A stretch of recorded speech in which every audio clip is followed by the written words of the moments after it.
je suis Mayolek et je suis Disneyphile. Quand un film est assez populaire ou qu'on pense qu'il va l'être et qu'il peut s'y prêter, on ne se prive pas d'essayer de tabler dessus avec du jeu vidéo dérivé. Beaucoup de films animés Disney y ont eu droit, et même si, suite à la saturation du marché avec les créations dématérialisées, ce n'est plus aussi automatique qu'avant, durant très longtemps, c'était presque une obligation de faire un jeu vidéo en lien avec le nouveau Disney à sortir. Prévu souvent avant la sortie du dit film, ce qui fait que si le succès n'était pas là pour le film en question, le jeu vidéo devenait une victime collatérale. Mais, même si elle se meurt de plus en plus, sachez que cette tendance ne date vraiment pas d'avant-hier. On a adapté des films des années 80, voire 70 en jeux vidéo sur des consoles qui datent d'avant ma naissance. Disney n'y a pas échappé non plus. Et aujourd'hui, on va remonter le temps. À l'époque où la NES était une toute jeune console et où les disquettes de 1,44 mégaoctets étaient considérées comme la pointe du stockage de données. Remontons progressivement en démarrant par l'adaptation de Oliver et compagnie sur DOS en 1989.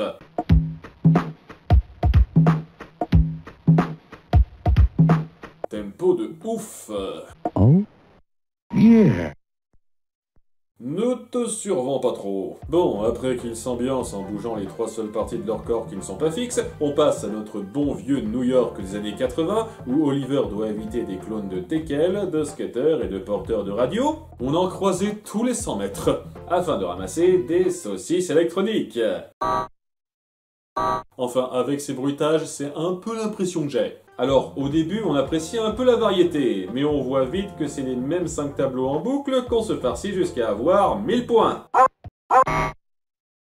Bravo, vous êtes plein! Sans transition, on se retrouve chez nos chiens des rues, où on doit attraper des friandises os que Faggins nous jette.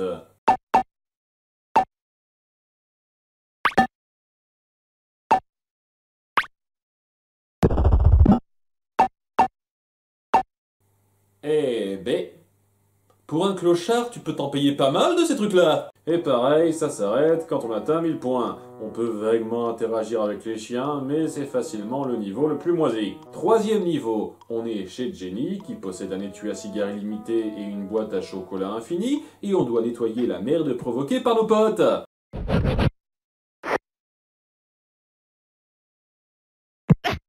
Oh putain, quand l'excitation cessera-t-elle? Les mêmes 4 tâches répétées 36 fois jusqu'à 1000 points. Wouh! Georgette, tu veux peut-être m'aider au lieu de rester assise à bouder comme une cruche? Et enfin, dernier niveau. Oh zut, ça sentait tellement la grande aventure épique de plusieurs heures. On doit échapper au méchant de Borman qui nous pourchasse en ascenseur, mais aucune crainte, les notes de musique sont là pour les ralentir. Ah oui, je me souviens de ce moment dans le film, c'était totalement magique.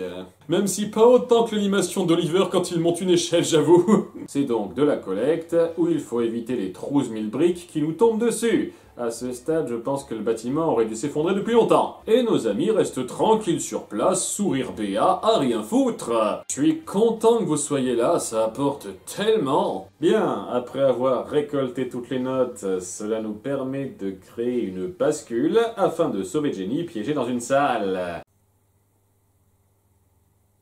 Et le pouvoir de son chant nous sauve. C'est l'évidence même. Après, je peux comprendre que ça puisse faire fuir les chiens. Jamais moi sans toi, jamais. Bon répulsif. Et au bout d'un quart d'heure de jeu, c'est fini, Mazel Tov! Eh ben, ils en avaient vraiment pour leur argent à l'époque. Plus en arrière, nous avons eu un jeu Basile détective privé sur Amstrad CPC et Atari, entre autres. Oui, c'est difficile de tenir le compte de tous les micro-ordinateurs qui existaient dans les années 80. Du sous-sol de Baker Street, Basile tente de résoudre une mystérieuse affaire impliquant le kidnapping de son ami Dawson par l'infâme professeur Ratigan. Ok, donc de but en blanc, vous me dites qu'il a survécu. Bien, pris dans le plus sinistre et monstrueux plan criminel de la carrière de Ratigan, donc celui d'avant c'était du pipi de chat en comparaison, c'est sympa de voir que vous aimez rabaisser toute signification du film. Vous vous aventurez dans les coins reculés de Londres, collectant des indices. Oui, on se doutait que c'était pas pour une visite touristique. Votre pouvoir de déduction suffira-t-il pour sauver le docteur Dawson des sinistres griffes du professeur Ratigan ? Merci pour la confiance. Et heureusement que la jaquette nous précise un peu le contexte, sinon on n'aurait aucune idée de ce qu'on fait. On se balade dans 2-3 maisons de Londres en étant toujours attaqué par le même modèle de lézard et de chauve-souris. Je savais pas que Fidget avait autant de frères. Et ils ont une hitbox qui te fait perdre des PV au continu au contact.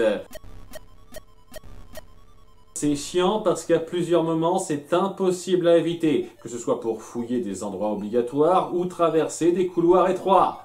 Là, tu ne peux pas ne pas te faire toucher. J'adorerais voir quelqu'un essayer de faire une run sans dégâts de ce jeu. Et quand votre vie atteint le rouge, le bruit pour l'indiquer n'a rien à envier au jeu Zelda.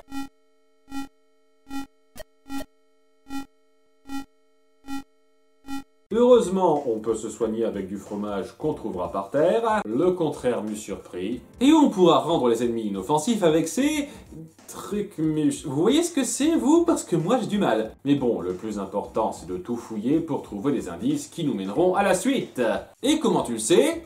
Tu te démerdes! En plus des 2-3 utilisables, on a des tas de machins aléatoires qui traînent dans les pots et les cylindres qui traînent partout. Une clé à molette, un chapeau, une carte à jouer, un flingue, une empreinte.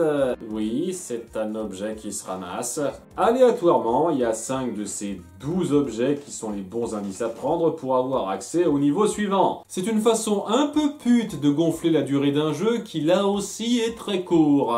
Au-delà des ennemis copier-coller, les niveaux sont pas trop mal pensés, car c'est une suite de nombreux embranchements où vous pouvez à tout moment revenir sur vos pas. Bien plus ambitieux que la simple progression en couloir de la plupart des platformers de l'époque. Mais la phase recherche est quelque peu rébarbative, et c'est ce qui a pris le plus gros coup de vieux. Enfin bon, une fois l'épreuve trouvée, on se dirige vers le niveau 2, les égouts! C'est toujours la meilleure partie, ça. Et rien de très nouveau, ça va être le même principe. On prend au moins la peine de changer le modèle des 2 ennemis qu'on se tapera constamment, et j'apprécie qu'on ait un passage dans le fameux bar du film. 5 indices récoltés, et on peut aller au prochain endroit, le repère de Ratigan. Pas le même que la dernière fois, j'espère, sinon ça aurait été une grosse perte de temps jusqu'à présent. Et rebelote, on déambule dans la tanière, où c'est la journée parent-enfant à chaque salle, on dirait. Et au passage, les 6 différents ennemis qu'on croise, c'est tous le même pattern, aucune spécificité. On doit encore rechercher des indices, alors qu'on est dans l'antre du lot, je sais pas exactement ce qu'il te faut de plus, Basile. Ce qui nous permet d'aller à front, de passer à travers Ratigan, qui ne nous fait rien, et de conclure sur le niveau 4.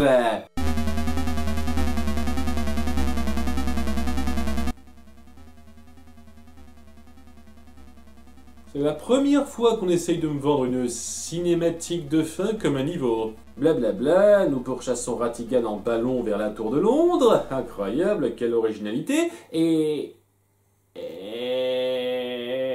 à suivre? À suivre? Vous étiez même pas fichu de foutre une vraie conclusion à votre jeu d'une demi-heure? C'est sur ça que vous nous laissez? Vous pensiez sincèrement que ce truc serait plébiscité au point qu'on soit obligé de mettre une suite en chantier? Wow!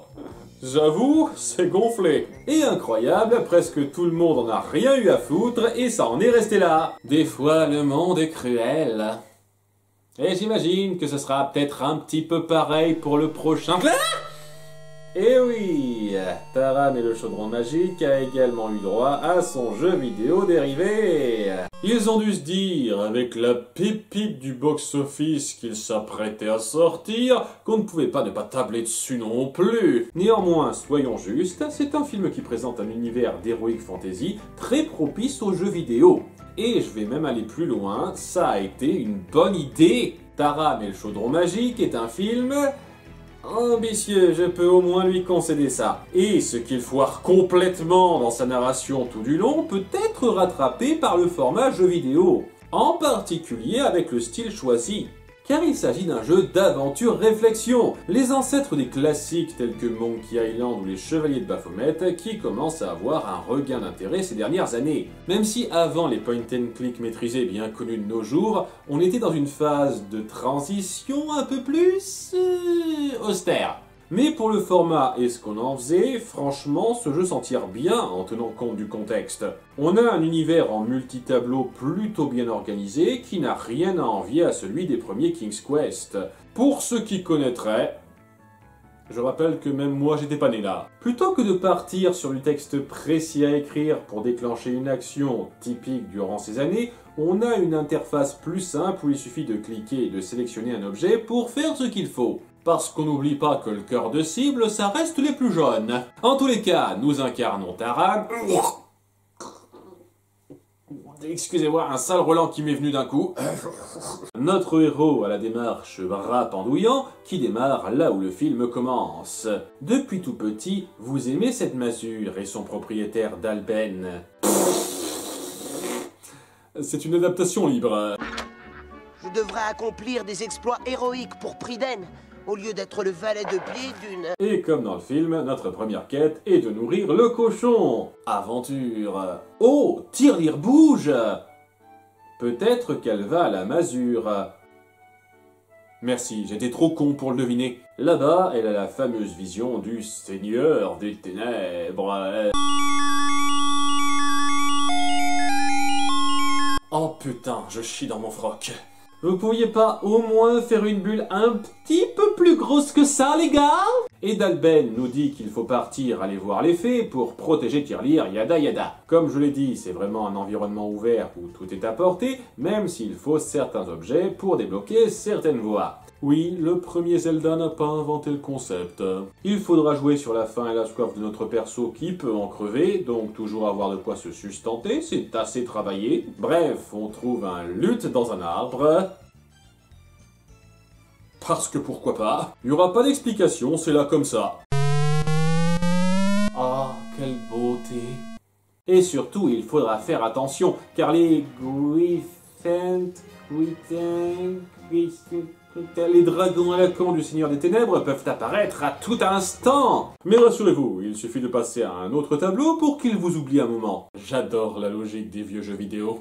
C'est intéressant parce qu'on peut soit les éviter, soit se faire avoir, ce qui provoque une cinématique en écho du film, et il faudra aller sauver Tirelire du château maléfique pour poursuivre. C'est cool de voir que ce qu'on fait change un peu le déroulé. Après, faut pas trop se leurrer, c'est du remplissage dans le second cas. Le résultat reviendra au même pour la livraison du cochon, et on aura mieux fait de sauvegarder avant de se le faire prendre pour éviter un aller-retour de plus. Bref, on trouvera un passage secret dans des buissons piquants, et chapeau à ceux qui l'ont fait tout seul, où on entrera chez la fée Grognon qui nous félicitera d'avoir amené le cochon ici en sécurité. Merci, c'était sympa.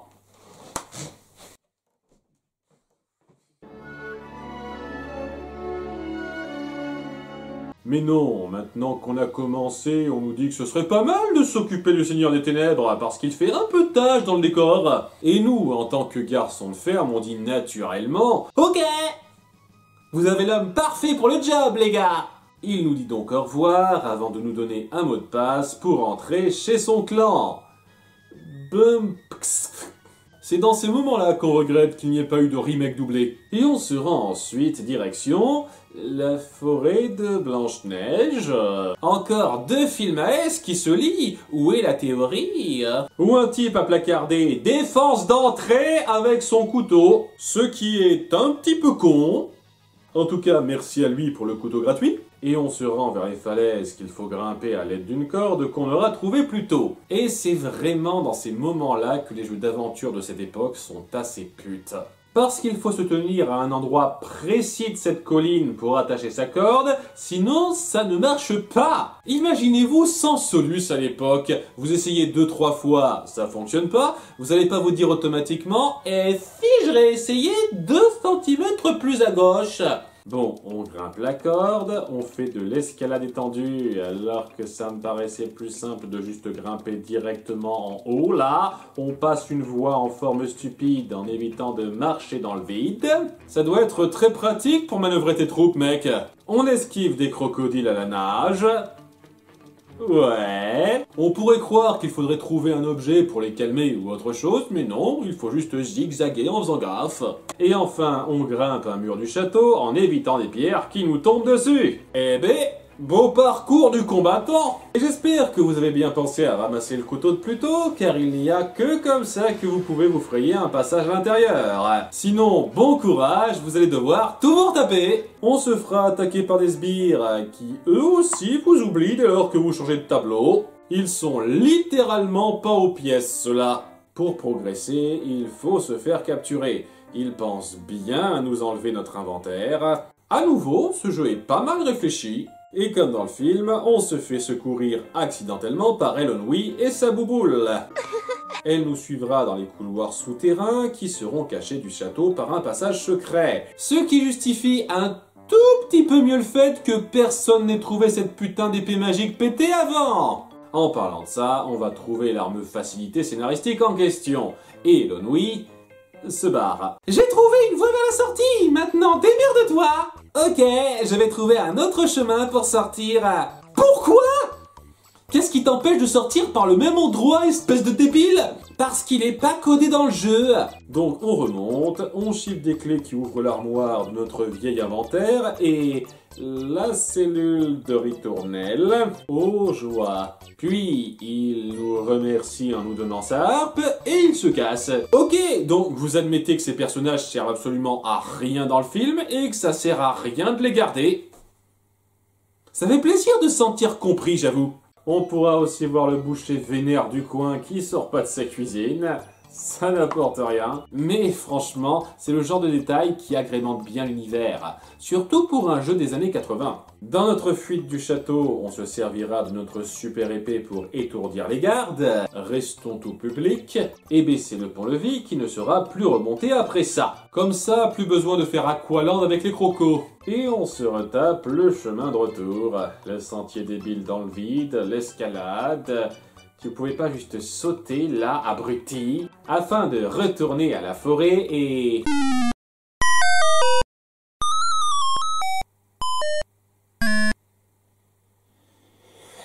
Notre boule de poil préférée nous lâche la grappe quand on lui donne quelque chose à bouffer. Gurki et mes cookies. Gurki être ami de Taram pour la vie.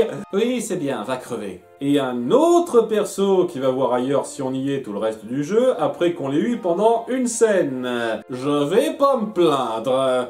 On se rend aux chutes d'eau menant à la cachette des fées en criant fièrement le mot de passe. Boum! Ce qui nous ouvre un passage vers leur repère et le roi Trouduc. Non, sérieux, ce mec est un connard dans le jeu. Il sait qu'on a amené Tirelire pour le protéger. C'est son gars qui nous a dit qu'on devait sauver Priden, parce qu'il n'y a personne à part nous pour le job. Et il n'est pas fichu de nous venir en aide tant qu'on lui a pas apporté un luth et une harpe.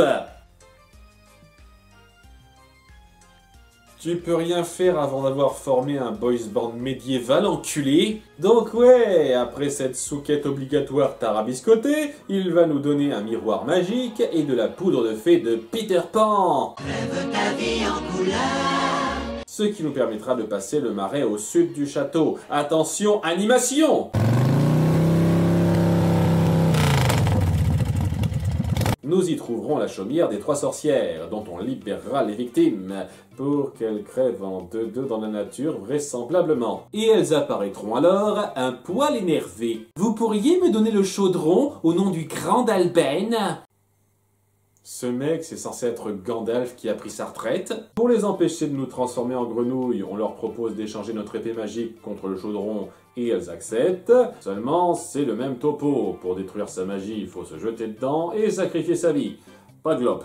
Et 5 secondes plus tard, un machin volant vient emporter le bousin et on doit se retaper le même chemin pour retourner au château. L'escalade, le vide, blabla. Donc en résumé, il faut se faire ça minimum 3 fois. On prend un passage secret derrière une barrique, complètement aléatoire à deviner. Ils ont un vrai fétiche sur les passages secrets dans cette histoire. Et c'est là qu'on atteint la salle du Seigneur des Ténèbres. Comment allons-nous résoudre ça alors qu'on n'a pas de Gurki à sacrifier sous la main? Eh ben, on lui montre le miroir magique et...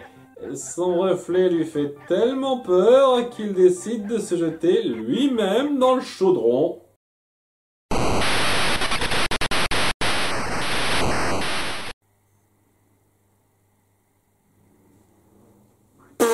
Faisons simple! Voilà la conclusion des 25 secondes d'apparition du personnage. Pfiou! Intense comme conflit final. On redescend tous les cours d'eau de la map pour rejoindre le chaudron que les sorcières veulent reprendre. Ce que je ne comprendrai jamais. Maintenant que sa magie est détruite, il devrait valoir moins qu'avant. Pourquoi vous avez particulièrement envie de le reprendre, bande de connes? Et au point de proposer l'objet que vous avez échangé contre au départ quand il avait toute sa puissance. On est d'accord que ça a pas la moindre putain de logique. Pardon, des restes de vitriol du film à sortir. Taram peut donc garder sa super épée dans cette version, et il part vers le soleil couchant avec ses amis qu'on n'a pas aperçu plus d'1 minute chacun. D'ailleurs, pourquoi tu t'éloignes de Dalben et de Tirlir? Tu comptes plus vivre avec eux, Taram? C'était donc un jeu... vraiment pas mal pour son époque. Il est clairement retenu par l'inaptitude du scénario qu'il adapte, mais il essaye de faire avec en créant une ambiance globale réussie, un univers bien agencé et des énigmes plutôt cool pour le genre à cette période. Les déblocages forcés à trouver sont un peu lourds par moments et certains raccourcis sont nazes, mais c'est l'apanage de la plupart de ces jeux-là. On a des choix d'embranchement sympathiques. Par exemple, pour entrer au château, au lieu de faire la baignade à risque, on peut s'infiltrer en se cachant dans un chariot. Selon comment on entre, on peut avoir la fin qu'on a eue ou celle qui correspond au film. Avec Gurki qu'on a connu juste 30 secondes. Ouais, vous êtes parvenu à rendre ça encore plus saucef. Mais sincèrement, le format aide à faire passer la pilule du matériau de base. Les persos qui servent à rien sont relégués au vrai rôle de présence qui leur sied. En tant que protagoniste neutre, Taram n'a plus le caractère de petit conventard du film. Et on corrige même 2-3 détails. Par exemple, on dit que Tirlir est encore sous la protection des fées à mi-histoire. On la ramène pas stupidement chez Dalben où le grand méchant pourrait la retrouver facilement. J'arrive à apprécier ça. Autant que je peux apprécier un truc qui raconte l'histoire de Taram et le chaudron magique, mais l'effort est très louable. Clairement pas la pire façon de revenir là-dessus. Et en parlant de choses sur lesquelles j'étais pas pressé de revenir... C'était Mayolek, et n'oubliez pas d'être Disneyphile. Mais pourquoi m'envers? La rue je connais. Boum, Puxfu! Boum,